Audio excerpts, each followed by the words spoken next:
Hi friends, welcome back to my channel. మీరు కనుక నా ఛానల్ ఫస్ట్ టైం చూస్తున్నారా అయితే సబ్స్క్రైబ్ చేసుకోండి. అలాగే పక్కనే ఉన్న బెల్ ఐకాన్ని క్లిక్ చేసేయండి. ఫ్రెండ్స్, నచ్చినట్లయితే ఒక చిన్న లైక్ ఇచ్చి ఎంకరేజ్ చేయండి. ఇక ఎపిసోడ్లోకి అయితే వెళ్ళిపోదాం. ఎపిసోడ్ స్టార్ట్ అవగానే ఇక రాజ్ అలాగే శ్వేత ఇద్దరు కూడా ఇక ఇంట్లో శ్వేతని ఓదారుస్తూ, నువ్వు ఏడవద్దు, నువ్వు ఏడిస్తే నాకు బాధగా అనిపిస్తుంది, నువ్వు ఏడవద్దు శ్వేత, నీకు నేనున్నాను అని చెప్పి ఇక శ్వేతని ఓదారుస్తూ ఇక శ్వేత గురించి మాట్లాడుతూ ఉంటాడు రాజ్. ఇక అదే టైంలో కావ్య విండోలోంచి రాజ్ని అలాగే శ్వేతని చూస్తుంది. ఇక రాజు అలా శ్వేతని చాలా క్లోజ్గా ఓదార్చడం, శ్వేతకి నేనున్నాను అని చెప్పి రాజు చెప్పడం, ఇవన్నీ విని చాలా బాధపడుతుంది.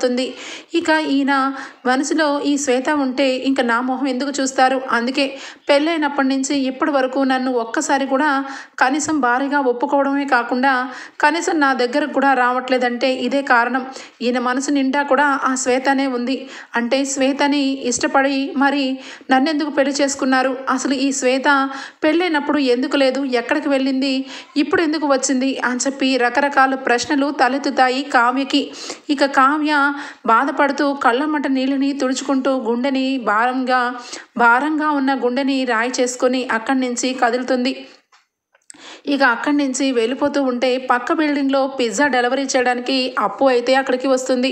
ఇక బిల్డింగ్లో పిజ్జాని డెలివరీ చేసి చూసేసరికి కావ్య కనిపిస్తుంది.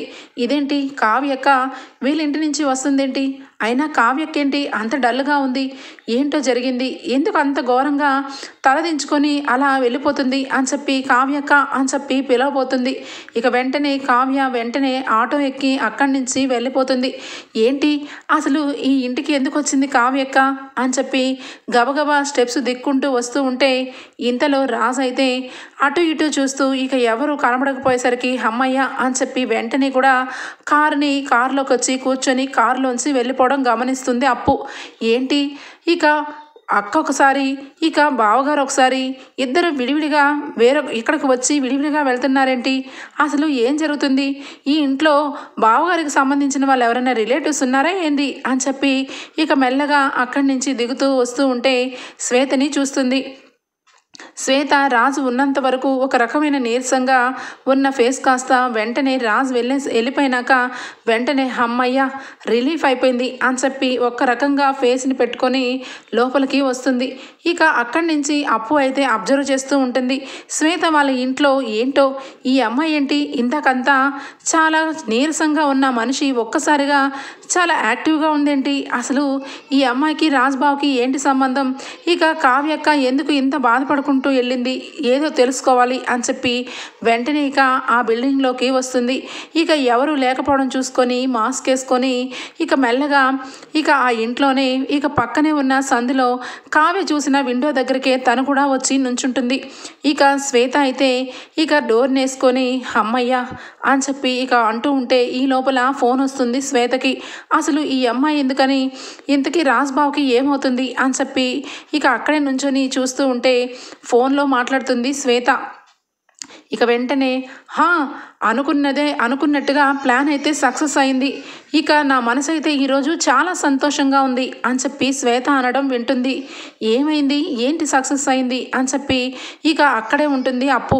ఇక వెంటనే రాజ్ నా వల్ల పడిపోయాడని నాకెలా తెలిసిందంటే ఇక ఈరోజు వాళ్ళ భార్య ఆఫీస్లో ఉన్నా కూడా తనని పక్కన పెట్టేసి మరి నా దగ్గరికి వచ్చాడు, అంటే నేనంటే ఎంత ఇంపార్టెన్స్ ఇస్తున్నాడో అక్కడే అర్థమవుతుంది అని చెప్పి ఫోన్ మాట్లాడుతూ, ఫోన్లో ఇదంతా నీకు చెప్పడం కుదరదు, డైరెక్ట్గా వస్తే మొత్తం వివరిస్తాను అని చెప్పి అప్పు అంటుంది. సారీ ఇక శ్వేత అంటుంది. శ్వేత మాటలు విన్న అవతల వ్యక్తి ఎవరు, అసలు ఇక రాజు నా వలలో పడ్డాడంటుంది ఏంటి, అంటే రాజ్ బావని ట్రాప్ చేస్తుందా, అసలు దీని సంగతి ఏంటో తెలుస్తా, దీని సంగతి తెలియకుండా పోను, ఇక్కడే ఉంటా, ఎంత టైం అయినా దీని ఏదో కథ తెలుసుకొని వెళ్తా అని చెప్పి ఇక ఎవరు లేకపోవడం చూసుకొని ఇంకా అక్కడే అప్పు ఉంటుంది. ఇక ఇంతలో ఇక ఎవరు వస్తారా అని చెప్పి ఎదురు చూస్తూ ఉంటుంది. ఇంకా అక్కడి నుంచి అప్పు వెంటనే కూడా అక్కడి నుంచి అనామిక ఆటోలో దిగడం గమనిస్తుంది. అనామిక స్కార్ఫ్ కట్టుకొని మెల్లగా ఆటోలో దిగి ఇక వెంటనే స్కార్ఫ్ వచ్చి ఒక్కసారిగా విప్పేసరికి అప్పు షాక్ అయిపోతుంది. ఇదేంటి అనామిక ఎక్కడికి వచ్చింది, అసలు ఏం జరుగుతుంది, ఈ శ్వేతతో అనామికకి ఏంటి సంబంధం అని చెప్పి ఇంకా చాలా కోపంతో అక్కడే విండోలోంచి ఏం జరుగుతుందా అని చెప్పి వింటూ ఉంటుంది ఇక అప్పు. ఇక వెంటనే శ్వేత రాగానే ఇక అనామిక రాగానే శ్వేత అనామిక ఇద్దరు కూడా హాయ్ ఫై ఇచ్చుకుంటారు. రా లోపలికి రా అని చెప్పి డోర్ని క్లోజ్ చేస్తుంది.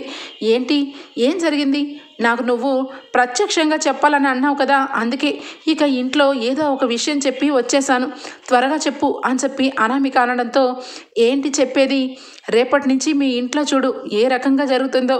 ఇక కావ్య మొత్తం కూడా రాజ్ని నన్ను చూసి పూర్తిగా అపార్థం చేసుకుంది. తను ఇక ఏడ్చుకుంటూ వెళ్ళిపోయింది. రాజ్కి ఇక కావ్య వచ్చిన సంగతి తెలియక పాపం నన్ను నమ్మేసి నాకు నిజంగా ఒంట్లో బాలేదని, నాకు క్యాన్సర్ అని చెప్పాను కదా, ఆ మాటకే స్టిక్ అయి ఉన్నాడు రాజ్. ఇంకా అప్పటి నుంచి నాకు కాలు కింద పెడుతున్నా ఫోన్ చేస్తుంటే వెంటనే వస్తున్నాడు. నాకు చీమ చిటుక్కుమంటున్న రాజ్కి గుండెల్లో రైలు పరిగెడుతున్నాయి. నా మీద అంత ప్రేమ వచ్చింది రాజ్కి. ఒకప్పుడు రాజ్ నేను ఫ్రెండ్సే, కానీ రాజ్ నా గురించి ఎప్పుడు కేరింగ్ తీసుకుంటూ ఉండేవాడు. ఆ కేరింగ్ తర్వాత లేదు. ఇక నేను ఇండియా నుంచి ఫారెన్కి వెళ్ళి ఇండియా వచ్చేసరికి రాజ్ పెళ్లి చేసుకున్నాడు. ఇక అప్పుడే తెలిసింది రాజ్కి ఇష్టం లేని పెళ్ళని, ఇక రాజ్ స్థానంలో నేనే ఉన్నానని. ఇంకా అందుకే ఈ నాటకం మొదలుపెట్టాను. మొత్తానికి పెళ్లి చేసుకున్నాక 5 నెలల వరకు ఇక రాజ్ ఒంటరివాడిగా ఉన్నా, ఇప్పుడు నేను వచ్చినప్పటి నుంచి నా గురించి అయితే టైం స్పెండ్ చేస్తున్నాడు అని చెప్పి చాలా ఎంజాయ్గా చెప్తుంది శ్వేత. ఇక అది మొత్తం వింటున్న అప్పు మనసులో అయితే చాలా బాధ అనిపిస్తుంది. ఒక్కసారిగా డోర్లు పగల కొట్టుకొని వెళ్ళి శ్వేతని 2 చెంపలు వాయించాలన్నంత కోపం వస్తుంది. ఇక వెంటనే ఇదేదో పెద్ద కుట్రలాగే ఉంది. బావని అలాగే అక్కని మోసం చేస్తున్నారు. ఇక కళ్యాణ్ని బాగా మోసం చేస్తుంది అనామిక. అసలు ఈ శ్వేతకి అనామికకి ఏంటి రిలేషన్ అని చెప్పి వెంటనే కూడా అనామిక ఏం మాట్లాడుతుందా అని వెంటనే వింటుంటే, పేరుకి కజిన్ అయినా నువ్వు నాలాంటి బుద్ధులు అస్సలు లేవు నీకు ఎన్నిసార్లు చెప్పాలి, నువ్వు అలాగే ఆ కళ్యాణ్ని బుట్టలో వేసుకొని కళ్యాణ్ని మెల్లమెల్లగా డబ్బు గుంజాలని చెప్పాను కదా అని చెప్పి శ్వేత అనగానే, నువ్వు చెప్తూనే ఉంటావు కానీ అక్కడ నా ఇష్టం వచ్చినట్టుగా ఉండాలి కదా. ఇక ఆ కళ్యాణ్ అయితే అసలు కొంచెం కూడా రెస్పాన్సిబిలిటీ వ్యక్తే కాదు. తనని పెళ్లి చేసుకొని అనవసరంగా మోసపోయాననిపిస్తుంది. నేను తనని మోసం చేశాను, తను నన్ను మోసం చేశాడో అర్థం కావట్లేదు అని చెప్పి అనామిక అంటూ ఉంటే, ఏంటి అనామిక, ఏంటి నిజమైన ప్రేమ అన్నట్టుగా తెగ నటించేస్తున్నావు అనగానే, ఏం చెయ్యాలి మరి, కనీసం ఈరోజు ఇక ఆ కళ్యాణ్కి నాకు చాలా డిస్కషన్ జరిగింది. ఆఫీస్కి వెళ్తావా వెళ్ళవా, అసలు నీతో పాటు అందరూ ఆఫీస్కి వెళ్తున్నారు, నీ ఎంత గొడవ పెట్టినా కదలలేదు. ఇంకా ఆ చెత్త రాసులు రాసి కవిత్వాలని చెప్తాడు. అదైతే నా వల్ల అసలు అర్థం కావట్లేదు, వినడం నా వల్ల కావట్లేదు. కానీ ఏం చేసేది, ఇంకా ఏదో రకంగా ఏదో ఉంటున్నాను అనగానే, అయినా నువ్వు మహా తెలివిగా దానివిలే, ఫస్ట్ నైట్ని కూడా ఎలాగో చెడగొట్టుకున్నావు కదా అనగానే, ఏం చేయాలి మరి, నేను ప్రేమించింది ఒకరిని, మనసిచ్చింది ఒకరికి, అలాంటిది ఇక చేసుకోక ఇక కళ్యాణ్తో ఫస్ట్ నైట్ చేసుకోవాలా ఏంటి, వాడు పర్సనాలిటీ ఎప్పుడైనా వాడిని అద్దంలో చూసుకున్నాడా లేదా అని చెప్పి చాలా ఘోరంగా మాట్లాడుతుంది అనామిక. వెంటనే ఇక శ్వేత, ఏంటి అనామిక, ఇక కళ్యాణ్ అంటే చాలా ఇష్టం అని చెప్పి కళ్యాణ్తో పెళ్లి కూడా చేసుకున్నావు కదా, ఎందుకు ఇలా మాట్లాడుతున్నావు అనగానే, చూసావా శ్వేత, చివరికి నువ్వు కూడా అంటున్నావా, నువ్వే కదా ఈ ఐడియా చెప్పింది. ఇక కళ్యాణ్ అంటే ఖచ్చితంగా దుగ్గిరాల వారి ఇంటికి వారసుడు, చాలా డబ్బు వస్తుంది, ఇక పెళ్లి చేసుకొని మెల్లగా డబ్బు అంతా గుంజి వదిలేచ్చు అని చెప్పి ఐడియా ఇచ్చావు. ఇప్పుడేమో నన్ను కావాలని ఏడిపిస్తున్నావు కదా అని చెప్పి అనగానే, ఇక ఎక్కడలేని కోపం వస్తుంది అప్పుకి. ఇక ఈ అనామికని ఈ శ్వేతని ఇద్దరిని కూడా ఎడపెడ వాయించి ఉతికి ఆరేసేంత కోపం వస్తుంది. ఏం చేయలేక, ఇక మీ ఇద్దరి సంగతి ఇలా ఉందా, అసలు మీ ఇద్దరిని ఈ రకంగా వదిలేసేస్తాననుకుంటున్నారా ఏంటి, మీ ఇద్దరి బండారం బయట పెట్టందే నాకు నిద్ర పట్టదు అని చెప్పి వెంటనే సెల్ ఫోన్లో మొత్తం ఇక అక్కడే పెట్టేస్తుంది సెల్ ఫోన్ని. ఇక మొత్తం వీడియో అంతా కూడా ఎక్కేలాగా ఇద్దరికి ఇక వీడియోలో కనబడేలాగా వీడియో తీస్తుంది. ఇక అనామిక అయితే వెంటనే, అసలు నాకైతే ఆ ఇంట్లో ఉంటున్నానే కానీ నాకు ఎంతో అసలు ఉండాలనిపించట్లేదు, పేరుకే ఉన్నవాళ్ళు కానీ అంతా కూడా ఎక్కడో బీసీ కాలం ఆలోచనలు, పూజలు అంటారు, ఇంటి ముందు ముగ్గులు అంటారు, వంటలు అంటారు, ఇక అంత ఉన్నవాళ్ళు కదా, కనీసం అన్ని పనులకి పని మనుషులు పెట్టుకోవచ్చు కదా, ప్రతిదీ కోడలే చేయాలంటారు. ఇక ఆ కావ్యేమో పొద్దున్నే లేచి వంటగదిలో దూరి అందరికీ కాఫీలు టిఫిన్లని మొదలు పెడుతుంది. ఇక నేను కూడా తోడుకోడలను కదా, చచ్చినట్టు కిచెన్లో ఉండాల్సి వస్తుంది అని చెప్పి అనగానే ఇక శ్వేత పక్కపక్క నవ్వుకుంటూ, ఏంటి అనామిక చాలా బాగా చెప్తున్నావే అనగానే, నువ్వు ఆ ఇంటికి ఎలా వద్దాం అనుకుంటున్నావు, నాకైతే అస్సలు నచ్చట్లేదు అని చెప్పి అనగానే, నువ్వు ఆ ఇంటినే చూసావు కానీ ఆ ఇంట్లో ఉన్న మనుషులను నువ్వు ఎప్పుడు గమనించుండవు. వాళ్ళు ప్రాణం ఇస్తే, ప్రేమ పెడితే ప్రాణం ఇస్తారు. ముఖ్యంగా రాజ్, ఐ లవ్ యూ. అసలు రాజ్ని నేను లవ్ చేస్తున్నానన్న సంగతి నాకు కూడా చిన్నప్పుడు తెలియలేదు, కానీ రాజుని చూసినాక అంచెలంచెలుగా కాలేజ్ టైంలో ఇక రాజ్ నా మీద తీసుకున్న కేరింగ్ని అన్నిటినీ చూసుకొని ఇక నేను లవ్లో పడిపోయాను. ఆ సంగతి రాజ్కి చెప్పాలని చాలాసార్లు ట్రై చేశాను కానీ చెప్పలేదు. ఇక ఇంతలో ఇక నేను పెద్ద చదువుల కోసం ఫారెన్ వెళ్ళొచ్చే లోపల రాజ్కి పెళ్ళైపోయింది. అసలు రాజ్ అంటే నాకు ఒకప్పుడు విపరీతమైన పిచ్చి. రాజ్ లేకపోతే నేనంటూ ఉండను అనేంత. కానీ రాజ్కి పెళ్ళైపోయింది అన్న సంగతి తెలుసుకొని చాలా డిసప్పాయింట్ అయ్యాను. ఇక పెళ్ళైపోయిన వాడితో నాకేంట్లే అని చెప్పి నేను నా మనసుని ఇక నేను కంట్రోల్ చేసుకుంటే మొన్న మధ్య తెలిసింది ఆ కళావతి అదే కావ్యకి అలాగే రాజ్కి ఇద్దరికి కూడా ఒకరంటే ఒకరికి ఇష్టం లేదని, ఇద్దరు ఒక బెడ్రూమ్లో ఉన్న భార్యాభర్తలుగా లేరని అన్ని సంగతులు తెలుసుకొని నేను ఇంకా కళ్యాణ్ విషయంలో ఫాలో చేయమన్నాను. ఎందుకంటే ఆ ఇంట్లో అడుగు పెట్టాలని నిర్ణయించుకున్నాను కాబట్టి అని చెప్పి శ్వేత అంటూ ఉంటుంది. ఇక అన్ని విషయాలు ఇద్దరు మాట్లాడుకొని ఇక సరే నేను ఇంట్లో ఇక అబద్ధం చెప్పి వచ్చాను. ఎట్టి పరిస్థితుల్లోనూ మా అత్తయ్య గారికి తెలిస్తే నా గురించి బాగోదు, ఎక్కడికి వెళ్ళిందని ఆరా తీస్తారు. ఇక నేను కూడా వెళ్ళిపోతాను. కావ్యం ఉంటే ఖచ్చితంగా ఆరా తీసేది, కానీ ఆఫీస్కని వచ్చింది కాబట్టి బతికిపోయాను అని చెప్పి అనామిక అంటూ ఉంటే, ఇంకా కావ్య నిన్ను ఏమీ చేయలేదు, ఎందుకంటే రాజ్ని నన్ను చాలా క్లోజ్లో చూసింది కాబట్టి ఈ రోజంతా పాపం అమ్మాయి గారికి ఇక భోజనం అన్నీ పక్కన పెట్టేసి ఏడుస్తూ కూర్చుంటుంది చూడు అని చెప్పి అంటూ ఉంటుంది. ఇక వెంటనే మా అక్క ఏడుస్తుందా, లేదంటే నువ్వు ఏడుస్తావో చూపిస్తాను కదా, మా అక్కనే నువ్వు తక్కువ అంచనా వేస్తున్నావా, నేను ఉండగా మా అక్కకి ఎవరు ఏమీ చేయలేరు. చిన్న వయసులోనే ప్యాంట్ షర్ట్ని తగిలించుకొని మా ఇద్దరు అక్క చెల్లెల్ని ఎవరు ఏమి చేయకూడదని నేను ఒక మగపిల్లలాగా పెరిగానే, అలాంటి నాకంటికే మీరు పడ్డారు, ఇక మిమ్మల్ని ఎలా వదిలిపెడతాననుకుంటున్నారు అని చెప్పి ఇక వెంటనే వీడియోని ఆఫ్ చేసి ఇక అక్కడి నుంచి మెల్లగా జారుకుంటుంది. ఇక అప్పు వెంటనే బయటికి వచ్చేసి ఇక కొంచెం దూరం వచ్చినాక ఇక కావ్యకి ఫోన్ చేయాలని చూస్తుంది. కావ్య మాత్రం ఫోన్ అయితే స్విచ్ ఆఫ్ చేసుకోవడం వల్ల ఫోన్ అయితే వెళ్ళదు. ఏమైంది? ఇక కావ్యక్క అపార్థం చేసుకుంది. రాజ్ బావ మంచివాడే అని రాజ్ బావని ఇక తన దారిలోకి తిప్పుకోవాలని లేనిపోని అబద్ధాలతో ఇక శ్వేత కావాలని ఈ రకంగా నటిస్తున్న సంగతి తెలియక అక్క చాలా బాధపడుతూ వెళ్ళింది అని చెప్పి ఇక వెంటనే ఎక్కడికి వెళ్ళిద్ది, ఇంటికన్నా వెళ్తుంది, లేదంటే ఆఫీస్ కన్నా వెళ్తుంది. మర్చిపోయాను ఆఫీస్కి వచ్చానని చెప్పింది కదా అని చెప్పి వెంటనే ఇక ఫోన్ తీసుకొని అప్పు ఆఫీస్కి అయితే బయలుదేరుతుంది. ఆఫీస్ దగ్గరకి వెళ్ళేసరికి కావ్య చాలా బాధపడుతూ రూమ్లో ఇక తలకు దించుకొని ఏడుస్తూ ఉంటుంది. ఇక కన్నయ్య ఇన్ని మాయలు చేస్తావని ఎప్పుడూ అనుకోలేదు. నా మనస్ఫూర్తిగా నా భర్తని నన్ను ఒకటి చేయమని నీకు ఎన్నోసార్లు వేడుకున్నాను, ఎన్నో ఉపవాసాలు ఉన్నాను, కానీ చివరాఖరికి నీ మాయ చూపించుకున్నావు. ఆయన మనసులో వేరొక అమ్మాయికి స్థానం ఉంటే నన్ను నా మొహం ఎందుకు చూస్తారు కన్నయ్య అని చెప్పి బాధపడుతూ ఇక పెయింటింగ్స్ అన్నీ అక్కడున్న డిజైన్స్ పేపర్లన్నీ తన కన్నీటితో మొత్తం కూడా ఇక ఒకటికొకటి చుక్కలు పడుతూ ఇక ముక్కలు అయిపోతూ ఉంటాయి. అప్పు ఇక వాచ్మెన్ దగ్గర పర్మిషన్ తీసుకొని కావ్య దగ్గరికి వస్తుంది. కావ్య దగ్గరికి రాగానే కావ్య వెంటనే మొహం తుడుచుకొని, అప్పు ఏంటి ఇక్కడికి వచ్చావు అని చెప్పి అనగానే, ఏంటక్క ఏం జరుగుతుంది, అసలు నువ్వు ఎందుకు ఏడుస్తున్నావు అని చెప్పి అనగానే వెంటనే, నీకేమీ తెలియదులే అప్పు, అయినా యాక్సిడెంట్ అయింది కదా, రెస్ట్ తీసుకోవచ్చు కదా, ఎందుకు అప్పుడే జాబ్ చేయాలనుకుంటున్నావు అనగానే, అక్క నీ వెనకాల చాలా కుట్ర జరుగుతుంది, అది చెప్పడానికే వచ్చాను. ఇక నేనంటావా పిజ్జా డెలివరీని చేస్తూ చదువుకుంటున్నాను, నా చదువునేమీ వెనక పెట్టట్లేదు, కానీ మీ ఇంట్లోనే మీకు తెలియకుండానే గోతులు తీసేవాళ్ళు చాలానే ఉన్నారు అని చెప్పి అంటూ ఉంటే, ఏం మాట్లాడుతున్నావే అప్పు అనగానే, అబ్బో అక్క, ఒకసారి నువ్వు ఈ వీడియో చూడు, ఈ వీడియో చూసినాక నీకే అర్థమవుతుంది అని చెప్పి అనగానే ఏం వీడియో అని చెప్పి అంటుంది ఇక కావ్య. వెంటనే వీడియోని చూస్తుంది. చూసి ఒక్కసారిగా షాక్ అయిపోతుంది.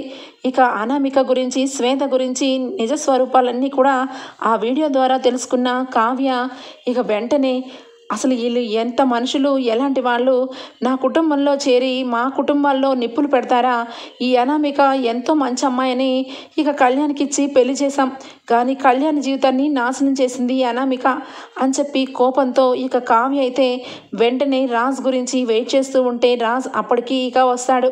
ఆఫీస్ నుంచి రాజ్ రాగానే చాలా సీరియస్గా కావ్య అప్పు ఉంటారు.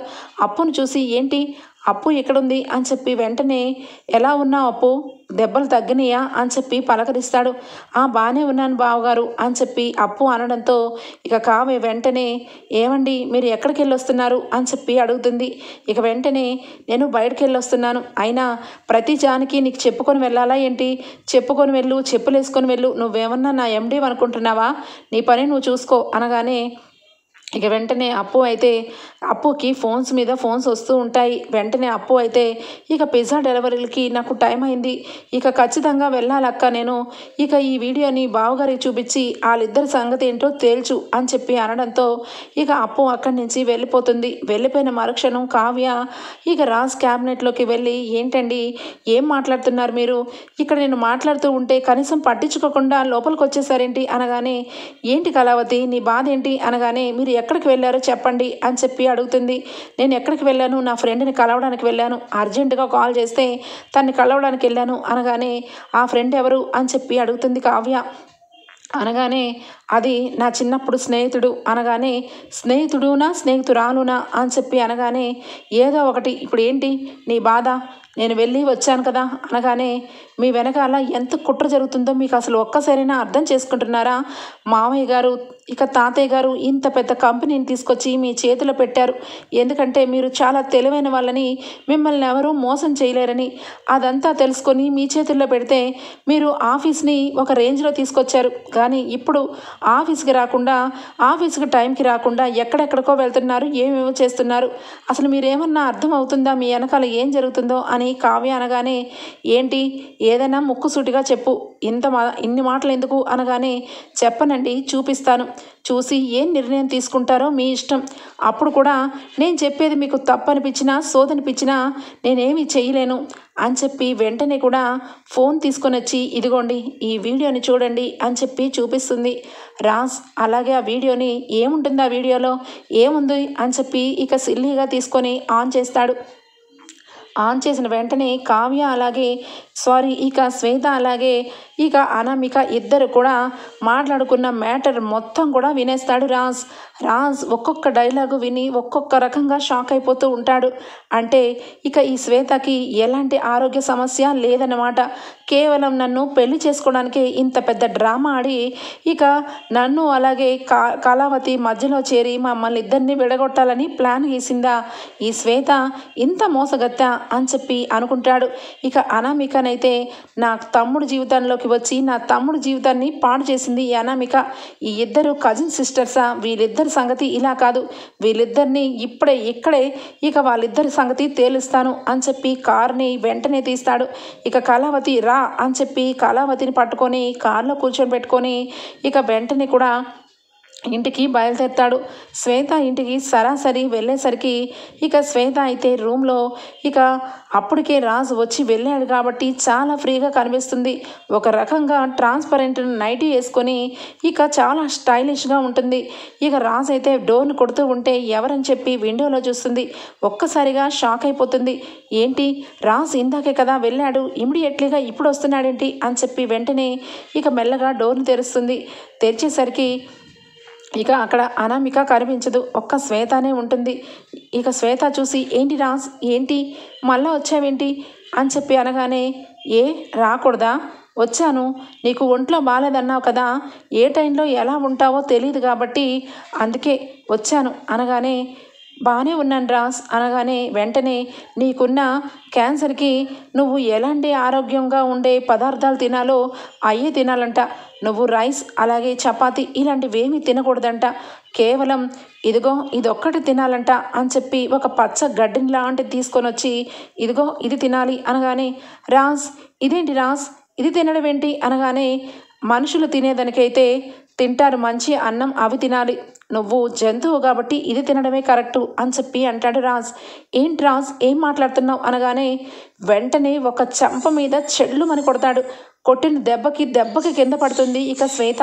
వెంటనే ఇక చెయ్యి పట్టుకొని పైకి లేపి రెండో చెంపని చెల్లుమని వాయిస్తాడు. ఇక వాయించిన వెంటనే శ్వేతకి కొంచెం అర్థమవుతూ ఉంటుంది. వెంటనే నా కుట్రను మొత్తం తెలుసుకున్నాడా ఏంటి రాజ్ అని చెప్పి అనుమానంగా, ఏమైంది రాజ్ ఎందుకు కొడుతున్నావు అనగానే, నీలాంటి మనిషిని ఇక కొట్టాలా చంపాలా, కానీ ఒకప్పుడు నువ్వు నా కాలేజీలో ఫ్రెండ్ కాబట్టి నీ మొహం చూస్తూ నిన్ను ఏమీ చేయలేకపోతున్నాను. నువ్వెంత నీచురాలువైనా కూడా ఒకప్పుడు నాతో ఫ్రెండ్వి కాబట్టి నిన్ను వదిలిపెడుతున్నాను. అసలు నువ్వు ఆడజన్మకే ఒక అర్థం ఉందా నీ జన్మకి? నువ్వు నా లైఫ్లోకి వచ్చి నా లైఫ్ని స్పాయిల్ చేస్తూ కూర్చుంటే చూస్తూ ఉంటాను అనుకుంటున్నావా? పేరుకి నేను నీకు ఫ్రెండ్ని, కానీ కావ్యకి భర్తని. అలాంటి కావ్యకి నాకు ఇద్దరికి చిచ్చు పెట్టి మా ఇద్దరిలో చేరి కావ్యని పుట్టింటికి పంపించాలని ప్లాన్ వేస్తావా? నీకెంత ధైర్యం? కళావతిని నన్ను వేరు చేయాలనే ఆలోచన వచ్చిందంటే నిన్ను ఏం చేయాలి అని చెప్పి గొంతు పట్టుకుంటాడు రాజ్. వెంటనే ఇక కావ్య వెంటనే ఆగండి అని చెప్పి వెంటనే వస్తుంది. రావడంతో ఇక కావ్య ఇలాంటి దాన్ని మనం ఏం చేయకూడదండి, దేవుడు ఇలాంటి వాళ్ళని ఏదో ఒక రూపంలో లేని రోగాల్ని మీ దగ్గర చెప్పి మీ దగ్గర సింపతి కొట్టింది కాబట్టి ఖచ్చితంగా ఏదో రోజు అదే లాంటి వ్యాధులే వస్తాయి అని చెప్పి కావ్య అంటూ ఉంటే ఇక వెంటనే అనామిక ఇక అక్కడే ఉన్న శ్వేత చాలా సీరియస్గా కావ్య వంక చూస్తూ ఉంటుంది. ఏంటి నా భార్య వంక అంత సీరియస్గా చూస్తున్నావు? చెప్పు, ఏం చెప్పాలి?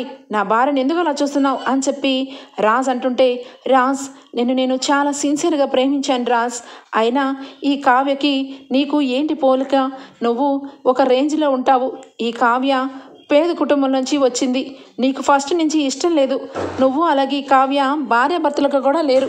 అలాంటి కావ్య గురించి నన్ను కొడతావా ఈరోజు అని చెప్పి అంటూ ఉంటే ఇక వెంటనే కావ్య వచ్చి ఇంకొక చెంపని చెల్లుమనిపిస్తుంది. ఏం మాట్లాడుతున్నావే? నా భర్త గురించి నా దగ్గరే మాట్లాడతావా? నాకు నా భర్తకి ఇద్దరికి కూడా సెట్ కాదని చెప్తావా? నువ్వు సెట్ అవుదాం అనుకుంటున్నావా? అడ్డంగా ఏం చేస్తానో నాకు తెలీదు. అసలు నీలాంటి వ్యక్తులతో మాట్లాడడం అనవసరం. నువ్వు బ్రతుకుతున్నావు, ఇంకా వేరే వాళ్ళు బ్రతుకుతారు. అసలు ఎంత నీచంగా మాట్లాడడానికి నువ్వు అసలు చదువుకున్న దానివేనా అని చెప్పి ఇక వెంటనే కావ్య తిడుతూ ఉంటుంది. ఈ లోపల ఇక వెంటనే అనామిక ఇక వాష్రూమ్లోంచి బయటకు వస్తుంది. శ్వేత ఏంటి గొడవ అని చెప్పి లోపల నుంచి రాగానే ఇక రాజ్ అయితే, వచ్చావా, నీ గురించే వెయిట్ చేస్తున్నా. ఇదేంటబ్బా ఎక్కడికి వెళ్ళిపోయిందా, ఇక ఎక్కడుందా అని చెప్పి అనుకున్నా, నువ్వే వచ్చి ఇక్కడే ఉన్నావన్నమాట అనగానే ఇక రాజ్ని కావ్యని చూసి ఒక్కసారిగా షాక్ అయిపోయి భయపడిపోయి అనామిక వెంటనే కూడా వెనుదిరిగి వెళ్ళిపోవాలని చూస్తుంది. ఇక అటు వెళ్ళి కావ్య డోర్ని లాక్ చేస్తుంది. ఏంటి ఎక్కడికి వెళ్ళాలనుకుంటున్నావు? పద, ఇంటికి పద, నీ నిజ స్వరూపం అంతా చూపించి అందరితో చీకొట్టి నిన్ను ఇంట్లోంచి మెడపెట్టి గెంటించాలి. అప్పుడే నాకు తృప్తిగా ఉంటుంది. పేరుకి ఇక కళ్యాణ్ నా మరిదే, కానీ నా కడుపులో పుట్టకపోయినా నా బిడ్డతో సమానమే కళ్యాణ్. అలాంటి కళ్యాణ్ని నువ్వు మోసం చేసి ఇంట్లో చేరుతావా? చేరింది కాకుండా డబ్బు మీద కన్నేసి డబ్బును గుంజి కళ్యాణ్ని వదిలేసి ఫారెన్ పారిపోతావా? నీకెంత ధైర్యమే అని చెప్పి చెంపని చెల్లుమని కొడుతుంది అనామికని. ఇక అనామిక ఏమీ చేయలేక అలానే చూస్తూ ఉంటే ఏంటి ఏమి మాట్లాడడానికి నోట్లోంచి మాటలు రావట్లేదా? ఇక ఈ మధ్య తెగ వాగావు కదా, ఇంట్లోనిక చేరి అందరి ముందు నన్ను నా ఫ్యామిలీని అప్పుని అందరినీ కూడా ఒక రేంజ్లో మాట్లాడుతూ ఉన్నప్పుడే అర్థం చేసుకోవాలి, కానీ నాకు చాలా లేటుగా అర్థమైంది నీ గురించి అని చెప్పి అంటూ ఉంటుంది. ఇక శ్వేత అలాగే అనామిక ఇద్దరి కుట్రని తెలుసుకున్న రాజ్ కావ్యలైతే ఇక వెంటనే శ్వేతకైతే అక్కడే బుద్ధి చెప్పి పద, నీ గుట్టంతా కూడా అందరి ముందు తెలియాలి అని చెప్పి శ్వేతని అక్కడే ఇక ఒక చెంపని వాయించి నీలాంటి మనుషులు ఇంకెప్పుడు నా జీవితంలో తెలియకుండా ఎక్కడికైనా వెళ్ళిపో, నా కంటి కనబడ్డావంటే నేను ఏం చేస్తానో నాకే తెలీదు అని చెప్పి శ్వేతకి గట్టి వార్నింగ్ ఇస్తాడు రాజ్. ఇక వెంటనే అనామికని ఇక బరాబరా లాక్కుంటూ వెళ్ళి కారులో వెనక సీట్లో తోసేస్తుంది ఇక కావ్య. ఇక డ్రైవింగ్ చేసుకుంటూ ఇంటికి వెళ్తారు. ఇంటికి వెళ్ళినప్పటికీ ఇక అక్కడ అందరూ కూడా ఉంటారు. హాల్లో ఇక రాజ్ అలాగే కావ్య అనామిక ముగ్గురు కూడా రావటం గమనిస్తుంది ఇక దానిలక్ష్మి. ఎక్కడికి వెళ్ళావు అనామిక? ఏమైంది? ఏంటి అలా ఉంది? ఏంటి ఈ చెంపం అంతా కూడా ఎర్రగా అయిపోయిందేంటి అని చెప్పి అంటూ ఉంటే, పిన్ని ఇక నువ్వు నీ కోడలు వచ్చిన సందర్భంతో అందరితోనూ చెడ్డైపోతూ నీ కోడలు బంగారం అని ఇక లేనిపోని అపోహలతో కావ్యని అలాగే మా అమ్మని ఇంట్లో అందరినీ కూడా నిందిస్తూనే ఉన్నావు. కానీ ఈరోజు నిజానికి ఆ అనామిక మీ కుటుంబానికి అలాగే మన కుటుంబానికి ఎంత ద్రోహం చేసిందో తన నోటితో తనతోనే చెప్పిస్తాను అని చెప్పు. ఏంటి గుడ్లు అప్పగించుకొని చూస్తున్నావు అనగానే, ఏంటన్నయ్యా ఏమైంది అనామిక గురించి ఏంటి అనగానే వెంటనే ఇక కవిగారు, మీరు మోసపోయారు. ఈ అనామిక మిమ్మల్ని ప్రేమించినట్టు నటించింది తప్ప నిజానికి ఈమెకి ఒక బాయ్ ఫ్రెండ్ ఉన్నాడు. ఇక ఆ బాయ్ ఫ్రెండ్తో కలిసి ఫారెన్ చెక్కేయడానికి డబ్బు కావాల్సుకొచ్చి ఇక మిమ్మల్ని బుట్టలో వేసిందంట. ఆ బుట్టలో వేసి ఇక మీ దగ్గర ఉన్న డబ్బును తీసుకొని వాళ్ళమ్మ ఒకకి సగం ఇక మిగతా సగం ఈవిడ గారు ఇక ఈవిడ లవర్ గారు ఇద్దరు కలిసి ఎంజాయ్ చేస్తారంట. ఇది ఈవిడ భాగవతం అని చెప్పి కావ్య ఇంట్లో అందరి ముందు ఇక అనామిక నిజ స్వరూపాన్ని బయట పెడుతుంది. ఇక కళ్యాణ్ అలాగే దానిలక్ష్మి అయితే ఒక్కసారిగా షాక్ అయిపోతారు. అనామిక ఇంత ద్రోహం చేసిందని కళ్యాణ్ తట్టుకోలేడు. ఒక్కసారిగా ఉన్న పలంగా ఆ రకంగా ఒకేసారి ఉండిపోతాడు. వెంటనే ఇక దానిలక్ష్మి వచ్చి కళ్యాణ్ అనగానే, అమ్మ నేనేమీ అయిపోలేదు, ఇలాంటి నీచులరాలని ఎంత ఇష్టపడ్డానా అని చెప్పి నా మీద నాకే జాలనిపిస్తుంది అని చెప్పి అంటూ ఉంటే, అది కాదు కళ్యాణ్ నేను అని చెప్పి అనే లోపలే ఇక వెంటనే వీడియోని తీసి రాజ్ అయితే చూపిస్తాడు. ఇక రాజ్ చూపించిన వీడియోని చూసి ఇంకాస్త మండిపోతుంది ఇక కళ్యాణ్కి. వెంటనే అందుకేనా పొద్దున్నొచ్చి ఉద్యోగానికి వెళ్ళమని అంత ప్రెజర్ చేశావు? అసలు నీలాంటి దాని మెడలో కట్టిన తాళి ఒక తాళే కాదే అని చెప్పి మెడలోంచి తాళిని పక్కకు జరిపి చెంప రెండు వాయించి, నీ మొహం నాకు ఎప్పుడు కూడా చూపించవద్దు, అసలు నీకు నాకు పెళ్ళి జరగలేదనుకుంటాను, నీతో ఉన్న పరిచయం ఒక కళ కాచానేమో అనుకుంటాను, నువ్వు ఇక్కడి నుంచి వెళ్ళిపోతే చాలా మంచిది, లేదంటే మెడబెట్టి గెంటాల్సి వస్తుంది అని చెప్పి కళ్యాణ్ అయితే అంటాడు. ఇక వెంటనే దానిలక్ష్మి అయితే ఇక అనామికకి బట్టల బ్యాగ్ తీసుకొచ్చి మొహాన్ని కొట్టి, నీతో నేను అసలు మాట్లాడను, నీతో నేను మాట్లాడే హక్కు కూడా నీకు లేదు, నువ్వు నా కోడలువైతే కదా నీతో నేను మాట్లాడి సమర్థింపులు చెప్పడానికి, నువ్వు అసలు కోడలువే కాదు, ఏదో నా కొడుకు ఆ రోజు నీ మెడలో తాళిని కట్టినంత మాత్రాన నువ్వు ఈ ఇంటికి కోడలు అయిపోలేవు, నా కొడుక్కి భార్య అయిపోలేవు, నువ్వు ఒక మోసగత్తవి, నీ మోసాన్ని తెలియక ఇంట్లో కోడలుగా తెచ్చుకున్నాను, మంచిగా ఇంట్లో ఉన్న కోడల్ని నానా మాటలు అన్నాను, కావ్య నన్ను క్షమించమ్మా, ఇలాంటి మోసగత్తెని తీసుకొని ఇంటికి తెచ్చుకొని దాని మాటలు నమ్మి నిన్ను బాధ పెట్టాను, నీ కుటుంబాన్ని అనరాని మాటలు అన్నాను అని చెప్పి దానిలక్ష్మి పొరపాటు పడుతుంది. ఇక వెంటనే అక్కడే ఉన్న అపర్ణ అయితే, ఇంత ద్రోహం చేసిన అనామికని అలా ఎలా వదిలేస్తావు రాజ్? ఇలా ఇంటికి వెళ్ళి అక్కడ ఉన్న వాళ్ళందరికీ వీళ్ళ మోసాన్ని దగాన్ని బయటపెట్టి కటకటల వెనకాల తొయ్యించాలి, అప్పుడే మనకి మనశ్శాంతి, లేదంటే కళ్యాణ్ జీవితాన్ని ఇంత ఘోరంగా ఇక మోసం చేస్తుందా అని చెప్పి ఇక అపర్ణకైతే చాలా కోపం వస్తుంది. ఇందిరాదేవి అపర్ణ అందరూ కూడా ఇక అనామిక విషయంలో చాలా మాటలు అంటారు. అనామిక అయితే సిగ్గుతో తలదించుకొని ఇక బ్యాగును బట్టలు సర్దుకొని వెళ్ళిపోతూ ఉంటే, ఆగు ఎక్కడికి వెళ్తావు అని చెప్పి ఇక కళ్యాణ్ అడ్డుపడతాడు. ఇక వెంటనే ఏమీ అనకుండా అలాగే నుంచొని ఉంటే, నీవు నా లైఫ్లోకి వచ్చి నన్ను అలాగే అప్పుని చాలా మాటలు అన్నావు, ఆ అన్ని మాటలకి అసలు వడ్డీ 2 ఇవ్వాలి కదా అని చెప్పి 2 చెంపల్ని చెల్లుమని వాయిస్తాడు కళ్యాణ్. ఇదే నా లైఫ్ మీద కొట్టిన దెబ్బ కంట నీ ఒంటి మీద కొట్టిన దెబ్బ ఏమీ ఎక్కువ కాదు, కానీ నీకు జీవితాంతం గుర్తుండాలి, అప్పును కానీ నన్ను కానీ వదినను కానీ ఎవరు గురించైనా ఒక తప్పు మాట మాట్లాడే ముందు ఈ చెంప దెబ్బ నీకు గుర్తు రావాలి, జీవితంలో ఇంకెప్పుడు నీ మొహం నాకు చూపించద్దు, పో అని చెప్పి ఇంట్లో నుంచి బయటికి నెట్టేస్తాడు. ఇక అక్కడి నుంచి అనామిక వెళ్ళిపోతుంది. ఇక అనామిక బండారాన్ని బయటపెట్టిన కావ్యని దానిలక్ష్మి అయితే మెచ్చుకొని తను చేసిన పనికి సారీ అడుగుతుంది. తన మనసులో ఉన్న బాధనంతా కూడా కళ్ళ వెంట రూపంలో ఇక తీర్చేసుకొని, సారీ అమ్మా, చిన్నపిల్లవి అయిపోయావు కాబట్టి చేతులు పట్టుకున్నాను అని చెప్పి ఇక వెంటనే నేను ఇంకొక మనిషికి కూడా సారీ చెప్పాలి, నా నోటితో అనరాని మాటలు అన్నాను అని చెప్పి వెంటనే కూడా మీ అమ్మకి ఫోన్ చేయి, అప్పుకి ఫోన్ చేయి, వాళ్ళిద్దరికీ కూడా నేను క్షమాపణ అడగాలి అని చెప్పి అంటుంది ఇక ధాన్యలక్ష్మి. ఆ మాటలకి కావ్య, ఏమీ అవసరం లేదు అత్తయ్య గారు, మీరు మీ స్థానంలో నేనున్నా అదే పని చేస్తాను. తను అంత మోసం చేసిందని మీకేమన్నా తెలుసా ఏంటి? ఇక మీరే మోసపోయి ఇక మీరు క్షమాపణ చెప్పడం ఏంటి? మీరు మా మంచి గురించే కదా ఎప్పుడూ ఆలోచిస్తారు. ఇదిగో ఇలాంటి వ్యక్తుల వల్ల మనకి మనస్పర్ధలు వస్తూ ఉంటాయి. అంత మాత్రాన మీరు క్షమాపణ అడగాల్సిన అవసరం లేదు. మా అమ్మ అప్పు మిమ్మల్ని ఎప్పుడూ అర్థం చేసుకున్నారు అని చెప్పి కావ్య అంటూ ఉంటే, నీ మంచితనం వల్ల ఎవరికి కూడా ఏమీ జరగదు, నువ్వు ఉన్నంత వరకు ఈ కుటుంబం క్షేమంగానే ఉంటుంది కళావతి, కావ్య అని చెప్పి ఇక ధాన్యలక్ష్మి అయితే ఎమోషనల్ అయిపోతుంది. కళ్యాణ్ అయితే చాలా బాధపడుతూ ఇక అక్కడి నుంచి రూమ్లోకి అయితే వెళ్ళిపోతాడు. రాజ్ అలాగే ఇక కావ్య ఇద్దరు కూడా శ్వేత గురించి తెలుసుకొని వాళ్ళిద్దరూ శ్వేతని ఇక దూరం పెట్టి వాళ్ళిద్దరూ ఒక్కటవ్వాలని ఇక అనుకుంటూ ఉంటారు. ఓకే ఫ్రెండ్స్, ఎపిసోడ్ అయితే ఇంతటితో ఎండ్ అయిపోతుంది. రేపటి ఎపిసోడ్లో కలుద్దాం ఫ్రెండ్స్. అంతవరకు బాయ్, టేక్ కేర్.